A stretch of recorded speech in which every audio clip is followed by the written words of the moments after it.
So Brendan Schaub, lost his lawsuit, and it was a copyright lawsuit. But he's a dumbass. Yeah, he's stupid. So essentially, what he doesn't understand about how podcasts work is that like we're allowed to use another piece of content as long as we're commenting on it or like essentially adding to it. The whole fair use thing. What happened with him? There was a YouTuber who was using his content, but he thought that the whole thing is stupid because he thought he was suing the nigga for defamation. Yeah. Which is kind of ridiculous. It like, is. Because what conversations were you having with your lawyer? Like, what were they telling you? You thought this was a defamation case? Yeah.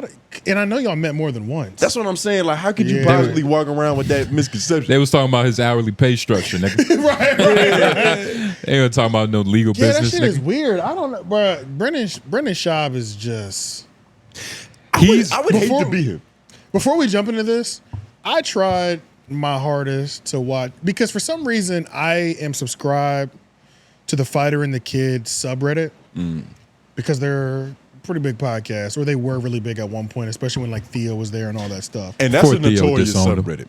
That's not even. That's not just a random subreddit to be joined. That's notorious. It's notorious, which is why I wanted to be in there. So like. Mind you, all they do is shit on them the whole time. But like, I was like, yo, let me try to like watch an episode or two of Fighter and the Kid. Bro, that show is ass. It's so bad. It's fucked up, right? Yeah. Because I like the actor.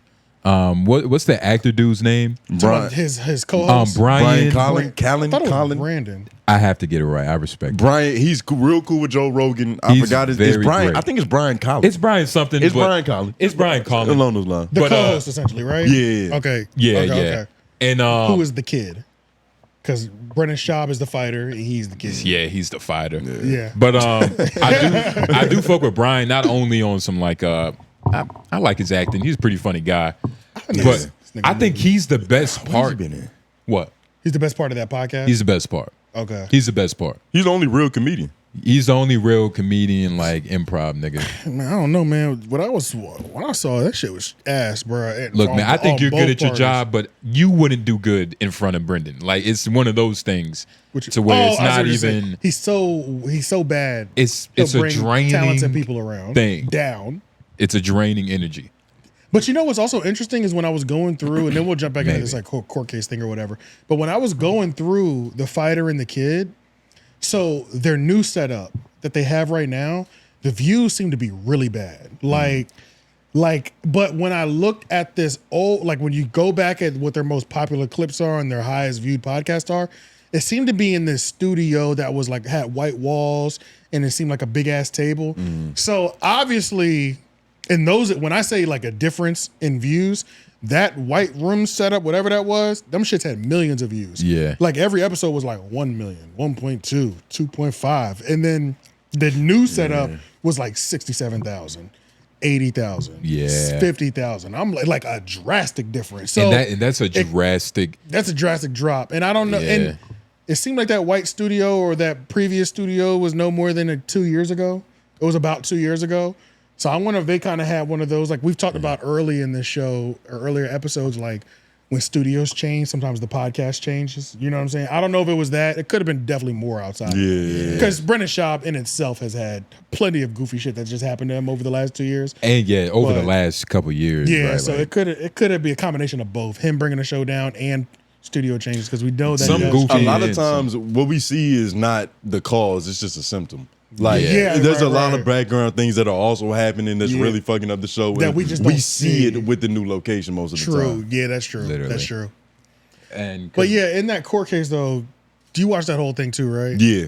So the only part that I'm kind of having the disconnection in is how did he mess it up or expose it for podcasting? I know he gave us the moral of the story, but I didn't understand it. Maybe I was tired and see the thing with podcast cringe is that with specific people like Joe Rogan and Brendan Schaub, I don't want to say reach because even saying reach is a reach, but he's just gonna go a little bit more than what it probably is. Like let's say Schultz too. Then for sure. Yeah, I forgot about that. But the point that he was trying to make was that podcasts aren't considered as art under law. Gotcha. With the whole big expose that he was talking about. Okay. Because by him losing, he gave the courts another case that devalues what we do. It's important because this set a court precedent that podcasting is an art, which, I don't think I was ever really arguing that. It is, but all they're saying is that this isn't protected content.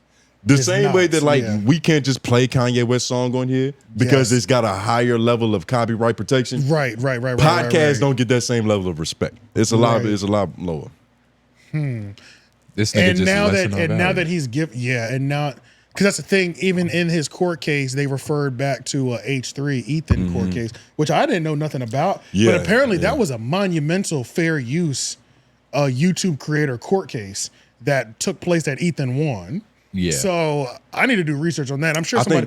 I'm sure somebody got a video on it. They do. Okay, good. Okay, yeah, because I want to see that because I didn't know nothing about that. I remember in the whole 𝙿𝙾𝚂𝚃 Preach Jubilee thing, Ethan did hit him up and said, "I got the best lawyer in the game for it." I didn't know the significance of it. In my mind, why he had the best lawyer in the game. The significance to me was just H3 is one of the biggest niggas in the game, but I didn't realize. He set a standard in this. He got the best lawyer in the game. So now now that makes more sense. And now I'm like, somebody has to have a little documentary. And if Patrick CC don't have one, it's coming. Let's get on that, Patrick. Give him some time. He's got a lot to cook right now. Like he's got Patrick CC. What he just dropped? He just dropped something. He did just drop something, and I knew I was gonna watch Joe Rogan and Friends. That's what it was. That was a good one. You saw it? Yeah, I saw it. I didn't get to watch it. I'll be watching them shits immediately. Patrick CC is one of those people that you do just click immediately. Just click. Yeah, I don't even retain nothing. But yeah, let's watch a little. So fast. Let's watch a little bit of this though. Oh shit! Shout out Joe. Ooh, I did find it interesting before you hit play again that as much as Joe Rogan complains about not being able to play things for the experience of the podcast, music or podcast clips, that he harasses copywriter people, maybe just Podcast Cringe in particular, the most. That was interesting. That's the punchline to all of this. Yeah, that was interesting. That's the punchline to all of this. Is that like Joe Rogan will go on this podcast and be like, "Oh man, we signed a stupid contract. We can't play." Or YouTube is stupid because we can't do this. They always want to play that one song, "The America, fuck yeah." Like, because back in the day, they was doing that shit on Spotify. It was legal back then. Got you. Because they were on a music platform, so the person would get their credit and shit like that. It's just hypocritical that Joe Rogan would like to react to content, but he doesn't necessarily want you to react to his content. Right. Yeah. And on top of that, I've heard him outside of music just go on. He'll go on. Now, since he's been back on YouTube, the restrictions of YouTube that we're kind of programmed to just operate around in terms of but we got a clipboard with words we can't say, you know what I'm saying? But so he's rich enough to question it. Yeah, and on top of that, he's like been kind of on this thing where, God, this is so stupid that YouTube does that, but it's like, nigga, you out here giving copyright strikes out of shit, nigga. What the fuck? You know what I'm saying? Like, you doing it to people. Yeah, cut it out, bro. Like, shout out to Joe Rogan though. He just had Colin Quinn up there. Great episode. And I wonder how much of that. The gun guy, the Second Amendment guy. Is that who Colin Quinn is? Nah, Colin Quinn is. You're talking about Tough Crowd, right? Yeah. Yeah. Who's the Second Amendment black guy? I thought his name was Colin too. You talking about that light skinned dude? No, dark skinned dude. No. He's like a Second Amendment guy. Hodge twins. Fuck it. They fit the bill. But well, we can't play it. Oh, we can't play it because of YouTube. Listen, YouTube, I love you, but come on. Don't get silly. We can't play the America Yeah song. We can Why? Because we'll get copyrighted. I don't know. If it's in our contract. Now today. Jamie's back. We're back. Jamie, don't be afraid. Jamie, can we get in trouble for that? Ari's gay. Jamie. I don't know. I'm not a lawyer. Why don't you just reach out to him? Lawyer. Wait, so we're not allowed to have fun and use music anymore? What'd you guys sign? What'd you I know, right? What's this goddamn contract? It's just being on YouTube again. It's no secret that Joe Rogan's been having a hard time since he came back to YouTube this year. Apart from having to put up with all of us mentally ill YouTube users who comment on his podcasts, he now has to follow the same rules as everyone else on here. It all came to a head on episode 2128 with Joey Diaz. The episode was taken down from YouTube soon after it was published, and a short clip was cut out before it was republished again. That clip was of Tyson Fury singing American Pie in 2020, just after he'd beaten Deontay Wilder in their second fight. And so a couple of days later, Rogan had this to say on episode 2130 with Coleman Hughes. From just staying entirely on Spotify to now we're everywhere. Dealing with YouTube is so bizarre. Like, people can claim copyright for things that are 100% not theirs. Interesting. But if they claim it, then they can monetize your show. They take all the money from your show. So then you have to remove it, and then you have to fight it. It's fucking bizarre. That's crazy. Well, it's dumb. It's dumb. There's things that you should be able to talk about. If there's a popular song, you're like, wet ass pussy. You're like, look at the moral decline of America. Right. Listen to this. Right. I don't cook. I don't clean. I got this wet ass. It's like, you should be able to play that and just go, what the are we doing? This is wild. Right. And entertaining and fun and a great song. But so this is Hitler. But at the same time as the not so powerful JR. This is Hitler right here. Right. And that was a crazy cleanup. And that's what she said. Verbatim. Yeah, this wet ass pussy. I don't cook. I don't clean. I don't cook. I don't clean. Got this wet ass pussy. Oh my God. He's right. You should be able to play that shit. But you know what's also funny America is is that, like, falling, and it is because of black women. But you know what's funny is that, like, Get him. Lauren, timestamp that. Oh yeah, we're compilation. Come on, you know we got to put that shit together, man. I can't wait for the Reddit compilation. But one thing I can say that is also interesting. Look at this nigga. But it's also, I hate it. Like, that's also interesting is Joe is complaining like he's doing the uploads on YouTube. You know what I'm saying? Yeah. Because I don't know, maybe we're not big enough, but bruh, for the last 6 years we've been podcasting, I be playing songs. Nigga, you just don't put it on YouTube. That's the audio version. Yeah. So like he's talking like he hasn't, like, that's Jamie's job. Yeah. But even Jamie is like, shit. He's not making it easier on him. It's like, all you have to do is tell him, yeah, we're just gonna have to skip that part out of YouTube. But if they want to hear y'all sing, they have to do the audio version. Yeah, like that's just what it is. It's like, that Spotify privilege that he was still riding on. Like he got used for years to just like, let me do what I want on my shit. I'm on Spotify, nigga. Nobody's gonna say nothing. YouTube really does need to like lock in, because that was one of the things that Albert and Preach were talking about last week that we were covering. Is like they do with the Jubilee thing. Is like they really do need to lock in on having better fair use, copyright protection, and illegitimate copyright law surrounding. Like, there's a big loophole. Because like, just like Abba was saying, and I've seen it on our YouTube, it's like, if somebody does a claim on a video, it'll say a percentage of the video will go over there. Nigga, there's no percentage. They're getting that whole fucking percentage. Yeah. Like, they'll claim it's a percent. Nigga, it's 100. You know what I'm saying? 100 is a percent. Yeah, well, to be fair, it is a percentage, but they make it seem like the way it's worded, they make it seem like you're getting a split.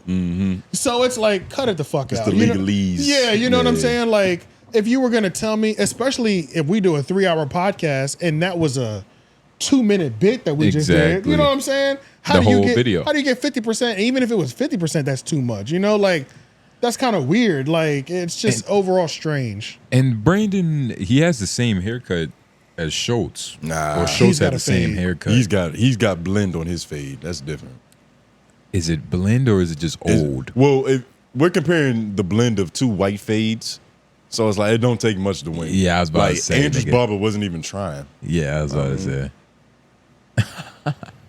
Said purple Kool-Aid versus orange Kool-Aid. They're both nasty. This nigga AJ loading up. He just grabbing the brim of his hat, ready to smack that nigga. just ready for another hat fall. Yeah. Nah. And I keep putting every time I hook my headphones up, it comes near me. And then I start doing this, and then I'm like, I probably look dumb as shit with it back here. Yeah. So now I'm just like stuck in this position, waiting for one of them. You know what I'm saying? It's hard to say what look dumb though, like having a dead bug on your head or just doing this. I don't know what's dumber. We gonna see. Yeah, man. So Brendan Schaub is out here making it hard for us creators, because his dumbass didn't realize what court case he was at. He could have, he could have added to. He could have helped us. Yeah. Now we need a court case. Now we need something to happen, or a court case to win that makes podcasting more of an artistic protection. Nah, this does help us. How? This helps us because we shouldn't have any. He lost. He did help us in a way. He did help us in a way. So the YouTube channel that kind of does what we do is who won in that situation. This is good for us. That is because now good. we can watch these things and like, nigga, this ain't art. Shut the fuck up. And we can take it all the way there. Yeah, that's true. And this also reminded me, because I think it was last episode we was talking about the I forgot the brother's name, 𝙿𝙾𝚃𝚃. He was watching like 20 IQ. He was uploading 20-minute no jumper. IQ. But this is like that helps his case. This is the same situation. Yeah, it does help his case. Because and we're probably not gonna get to this point because the because only it don't issue matter. we had with the IQ thing is like ethically, it's like, come on, nigga. Ethically, that was and about what's it. fucked up is that we're probably not gonna get to this point in the video. Yeah. But the dude that Brendan Schaub was going up against, he was doing the what's the nigga name? IQ. He was IQ. doing the IQ shit. He would have like 15, 20 minutes 20 of clip, minutes. maybe like a second of like an ad lib, like, oh, that was stupid. And then it'll just play. Like, so to be fair, Brendan was like going up against the right beast in his eyes. Yeah. But he failed and we prevailed. So I was about to shout say, out to him. nigga brought the wrong weapon. Yeah, and H3 also said that that dude that he was going against represented himself. Bro, he was a self-defendant. Bro, anytime you lose to a That's nigga crazy. with no lawyer, bro, what a slap in the face. Who hasn't been in prison? Like, why are you reading these lawyer books? Yeah, but when you Nigga, are, how do but you when know? you're the nigga that won with no lawyer, representing yourself. Oh my god! Can't tell me do you fucking just get shit. hired at a law firm? Like, is that how that works? Nah. How does that even work? It's really It would be nice. You it's proved yourself. it is interesting because it's like anybody can represent themselves, especially. It just depends on how much you know about what your thing is. But the Because odds of there's a doing certain, that. Yeah, there's like a certain set of laws just surrounding your case. And Yeah. if you master, I guess, The the law. education on it, you can do it. It's just lawyers have teams of niggas that'll do research, Teams. examples, and it's Nigga. just It's so much faster and concise. and Yeah. on top of that, it's the relationship too. Because a lot of if you've never been to court, these niggas be giggling and kikiing, bro, with the judge, the DA. It's like everybody's friends in that bitch. Yeah. You're the only one whose life's on the line. No matter know what I'm where saying? you Like, go, You the only nigga worried in here. Yeah. Bro, when I had my 2 felonies and I was in court, nigga, it kind of pisses you off how everybody working in the courtroom is literally just at work. Yep. And my life is on the line right now, nigga. I'm facing 4 years right now. You know what I'm saying? And niggas are just It's like stay in line, sir. niggas is like, what we doing for lunch? No. Nigga, no. You know, just like Yeah, that shit. Yeah. There's nothing that you just be like, you done got your suit, your mom, your dad, your sister in this bitch. It's just one of those, You know what I'm like, saying? You better No. throw child because you jealous. Jesus Christ, boy, that shit'll piss you off. it's just a mental mind. But like, It is, no, bruh. no matter where you go, humans are humans. Yeah, dog. Like, that's just what it is. Like, you're the one in trouble. And I'm like at shit, work. I don't feel bad for you, nigga. I've Yeah, and done I- everything I was supposed to. Because I'd be doing the same thing. It's just in them situations Yeah. like that, you're just like, or in this is like like I'm at risk of losing $100 million. You know, so, I was having a criminal thing happening, but like even in terms of like $100 million on the line, like I'm not getting a cut of this at all. a fucking It's- civil suit. yeah, I'm just here. You know Yeah. what I'm saying? Like, you I know don't what I'm give a saying? fuck Like, who wins. Yeah, bro, I'm not getting none of this shit. Yeah. Damn. So yeah, How much so, did Brendan Schaub lose? You know, I don't know. Did In terms of money and lawyer I don't remember fees? them saying it in the video. He didn't say a number. Yeah, they did. Nigga just lost respect. He definitely lost money in lawyer fees, but that's just something we wouldn't know. Yeah. Damn. Nigga, lawyer fees is terrible. Wait, I thought some of these law firms, don't you only pay if you win? That's Wait, the so- that's so the- Isn't that a comment set up to like It's where the at law firms advertisement. you pay if you win? That's the advertisement. It's not necessarily true. You pay if but that's you what they win. say, right? Some of them say that. Some of them like, say that. That's how they will you win. So law firms will say that it's pro bono, so it's Yeah. free if you win. If you win. Yeah, but they're only taking cases that they know they'll win. So Exactly. it's like they'll pretty much review your case for free. Because Exactly. normally you have to pay somebody just to review your case. Usually. So yeah, but it's just a good way to keep clients in because I'm only going to take shit that I can win. And then they'll take 50-60% of your winnings anyway. Exactly. So depending on how much that is, it might not be that bad though. Because you know, if you can win $500,000, you walk away with $250. Nigga, 250. You know what I'm saying? So might not be Crazy. that bad. Might not be that bad, you know. Nigga, what? He didn't do it. But then if you were to hire a lawyer by itself, they might only take 20% instead of half though. Too. It really just it's all over the place. Depends on what you need at the moment. Please don't come to us for legal advice. And that was a swift one. I don't know if you got him, but I'm just gonna pretend like He's you on the got ground. him. I got him. Oh, I got him. Out the air, nigga. All Oh right. my God, it's a gnat. Let's go over to crying. office hours.